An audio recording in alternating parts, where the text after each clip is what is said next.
Hello students, start कर रहे हैं एक्सरसाइज 6.3। क्वेश्चन है, बताइए कि आकृति 6.34 ये आकृति है जो दिए त्रिभुजों के युग्मों में से कौन से युग्म समरूप है। उस समरूपता कसौटी को लिखिए जिसका प्रयोग आपने उत्तर देने में किया है तथा साथ ही समरूप त्रिभुजों को सांकेतिक रूप में व्यक्त कीजिए। तो हमने यहाँ पे हर पार्ट में त्रिभुज के युग्म दिए हैं और हमने बताना है क्या ये त्रिभुज समरूप है, और अगर समरूप है तो कौन सी समरूपता से हमने इन्हें समरूप सिद्ध किया है और उसे सांकेतिक रूप में लिखना है। तो देखते हैं इन क्वेश्चंस को कैसे करेंगे। क्वेश्चंस को करने से पहले देखते हैं हमने ये किया था कि समरूपता के नियम कौन कौन से हैं। पहला नियम है ए समरूपता, जिसमें इसे ए भी कहते हैं या ए भी कह सकते हैं, जिसमें या तो तीनों कोण बराबर हो या दोनों त्रिभुज के कोई दो कोण बराबर हो। सेकंड है एस समरूपता, जिसमें दोनों त्रिभुज की तीनों भुजाएं समानुपाती होती हैं। भुजाएं बराबर नहीं होती, भुजाएं समानुपाती और कोण बराबर। तीसरा है एस समरूपता, इसे ध्यान से समझना है।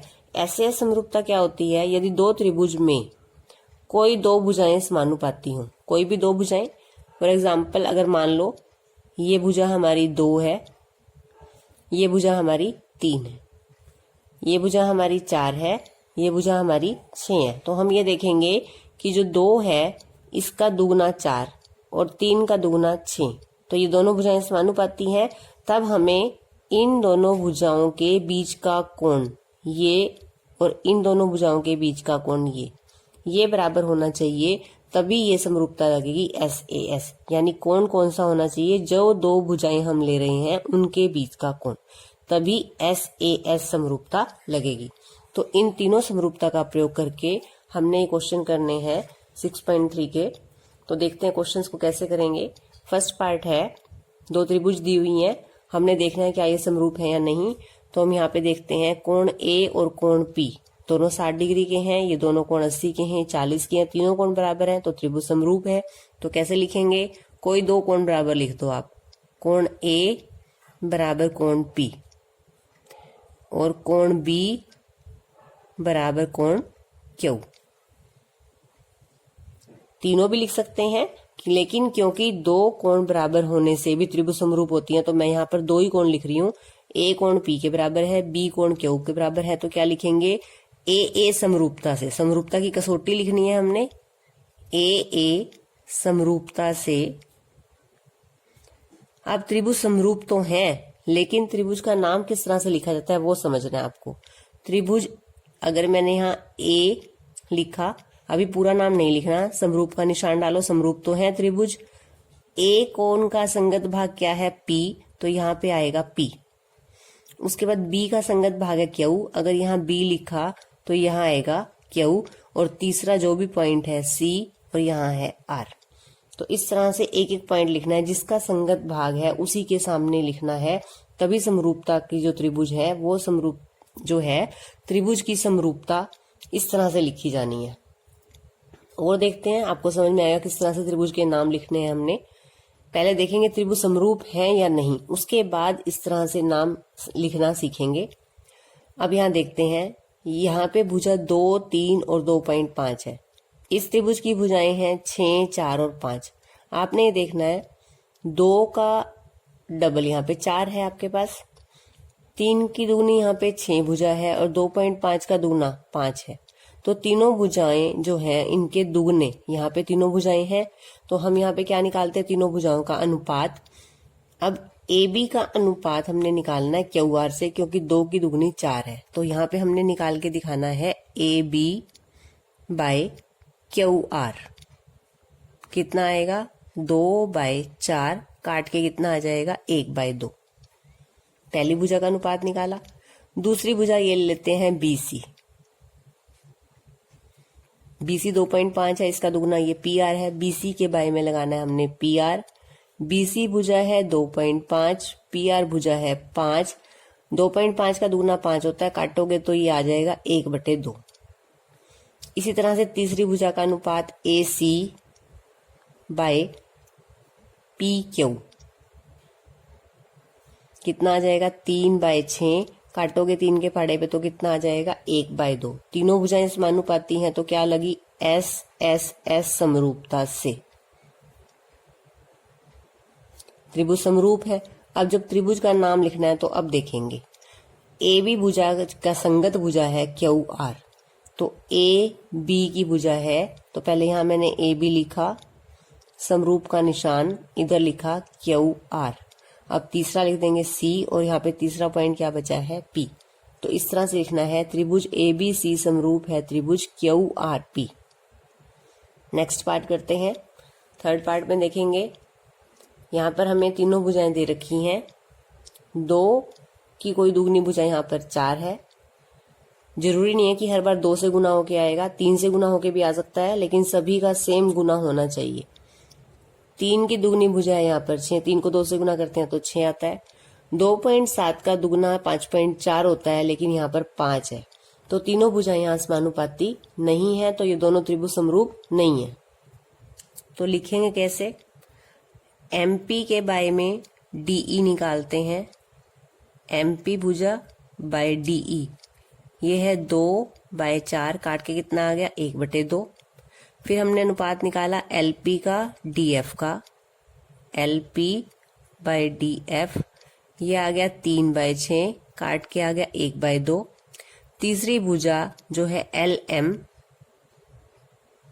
बाय में यहाँ पे है EF, 2.7/5, ये कट नहीं रहा है।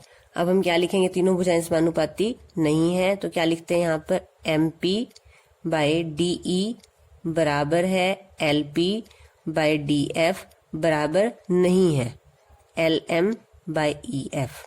इन दोनों का अनुपात तो बराबर है, तीसरी भुजा का अनुपात बराबर नहीं है, तो क्या लिखेंगे, ये त्रिभुज समरूप नहीं है, त्रिभुज समरूप नहीं है।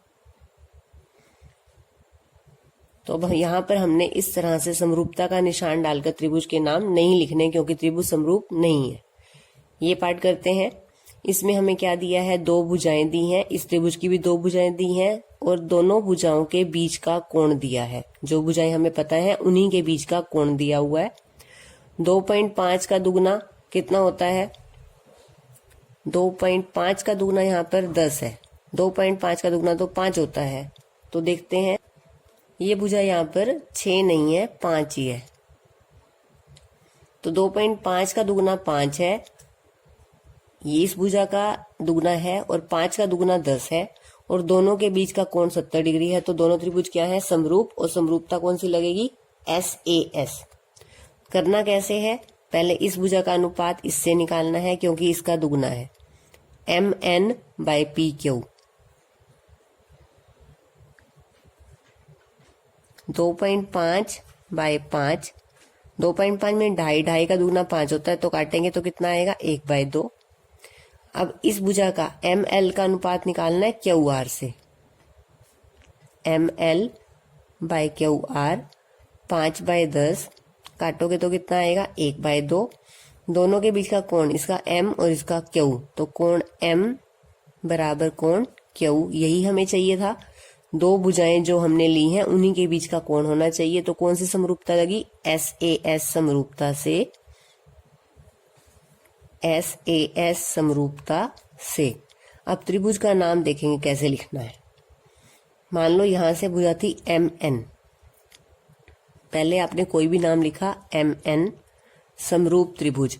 अब MN के समानुपाती संगत माप कौन सा है, MN, और M कहां से शुरू हुआ था, जहां पर 70 डिग्री का कोण है। M के समानुपाती भुजा, MN के समानुपाती भुजा कौन सी है, PQ। अब PQ लिखें या QP लिखें, क्योंकि 5 सेंटीमीटर दुभुजा PQ भी है, QP भी है।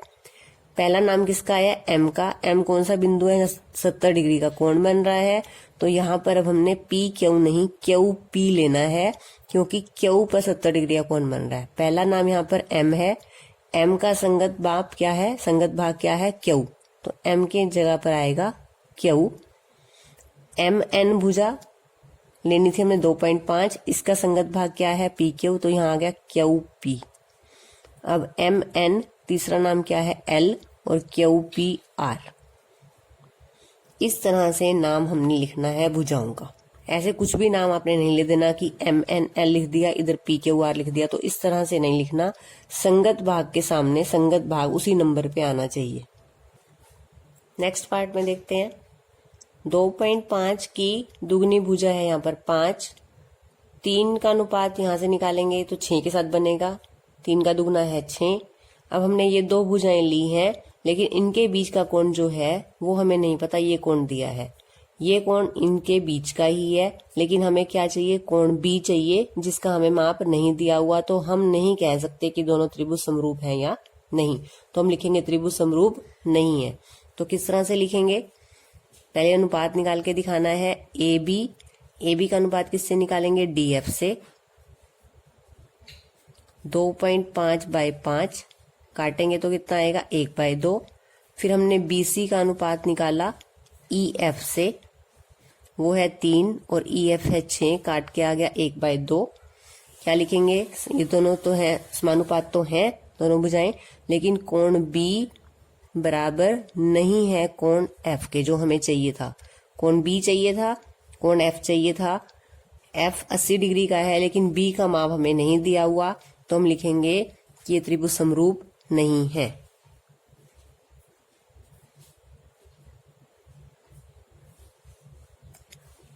क्योंकि हमारी यहाँ पर SAS समरूपता नहीं लग रही। नेक्स्ट पार्ट करते हैं। हमें यहाँ पर दो कोण दिए हैं 70 और 80, और यहाँ पर है 80 और 30। जब भी आपको किसी त्रिभुज के दो कोण दिए हों, समरूपता आपने जब देखनी है तो सबसे पहले आप त्रिभुज का, किसी एक त्रिभुज का तीसरा कोण निकालो। अब हमें यहाँ पर दो कोण दिए हैं, सबसे पहले हम यहाँ पर तीसरा कोण निकालेंगे। तो यहाँ लिखेंगे त्रिभुज DEF में, पहले आपने निकाल के दिखाना है। तीनों कोणों का योग कितना होता है, 180 डिग्री। क्या लिखेंगे, कोण D प्लस कोण E प्लस कोण F बराबर 180 डिग्री। त्रिभुज के तीनों कोणों का योग। D का माप है 70, E का माप है 80, कोण F हम यहाँ पर निकाल रहे हैं 180 डिग्री। 70 प्लस 80 कितने हो गए, 150। तो कोण F हो गया 180 माइनस 150। ये 150 इधर प्लस का, इधर आके माइनस का हो गया। तो कोण F कितना आ गया, 30 डिग्री।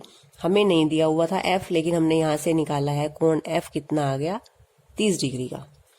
अब हम यहाँ क्या देख रहे हैं कि ये वाला कोण 80 का है, यहाँ भी 80 का है, ये 30 का है, ये भी 30 का है। जब त्रिभुज के दो कोण बराबर हो तो त्रिभुज क्या होती हैं, समरूप। तो अब यही लिखना है हमने, कोण E बराबर कोण Q और कोण F बराबर कोण R।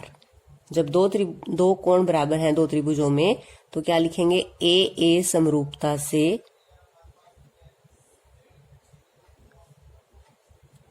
त्रिभुज। अब यहाँ पे अगर मैंने E नाम लिखा है, यहाँ समरूप का निशान डाला, E का संगत भाग है Q, तो दूसरे त्रिभुज में क्या नाम आएगा, Q। फिर लिखा F, दूसरे त्रिभुज का नाम आएगा R। EF तो आ गया, तीसरा नाम क्या है, D। यहाँ से QR आ गया, यहाँ पे क्या आएगा, P। तो इस तरह से लिखेंगे कि त्रिभुज AA समरूपता से ये दोनों त्रिभुज क्या है, समरूप।